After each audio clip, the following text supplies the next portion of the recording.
ஒரு வினையின் வினை வேகத்தை பாதிக்கும் காரணிகளை விளக்குன்னு சொல்லியிருக்காங்க. வினை வேகத்தை எதெல்லாம் பாதிக்குன்னு சொல்லி கொடுத்துருக்காங்க. வினைப்பொருள் பொருளின் தன்மை, வினைப்பொருள் பொருளின் தன்மை அதிகரிச்சு அப்படின்னா அது வினை வேகத்தை பாதிக்கும். ஃபார் எக்ஸாம்பிள் ஹைட்ரோகுளோரிக் அமிலம் அசிட்டிக் அமிலத்தை விட வினைத்திறன் அதிகம்.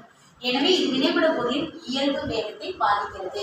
வினைபடு பொருளின் செறிவு அதிகரிக்கும் போது வினையின் வேகம் அதிகரிக்கிறது. வினைபடு பொருளின் செறிவு அப்படின்னா நம்ம என்ன சொல்லிப்போம், அடர்த்தி, அதனுடைய திக்னஸ் அதிகரிக்கும் போது அதனுடைய வினையின் வேகம் அதிகரிக்கிறது. வெப்பநிலை உயரும் போது வினையின் வேகம் அதிகரிக்கிறது. ஒரு பொருளை ஹீட் பண்ணோம்னா அதனுடைய வினையின் வேகம் அதிகரிக்கும். வாயு நிலையில் உள்ள வினைபடு பொருளின் அழுத்தம் அதிகரிக்கும் போது வினையின் வேகம் அதிகரிக்கிறது. வாயு நிலையில் இருக்கக்கூடிய பொருளை அழுத்தம் அதிகரிச்சு அப்படின்னா அதோட வினையின் வேகம் அதிகரிக்கும். வினையூக்கி அப்படின்னா அது நேரடியாக வினையில் ஈடுபடாது, ஆனால் வினையின் வேகத்தை அதிகரிக்கும். வினையூக்கி அப்படிங்கிறது வினையூக்கி வினையில் நேரடியாக ஈடுபடாது, ஆனால் அவ்வினையின் வேகத்தை அதிகரிக்கும்.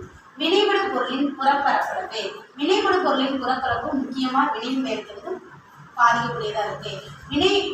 வேதி வினையில் கட்டியான வினைபடு பொருட்களை விட தூளாக்கப்பட்ட வினைபடு பொருளின் விரைவாக வினைபடும்.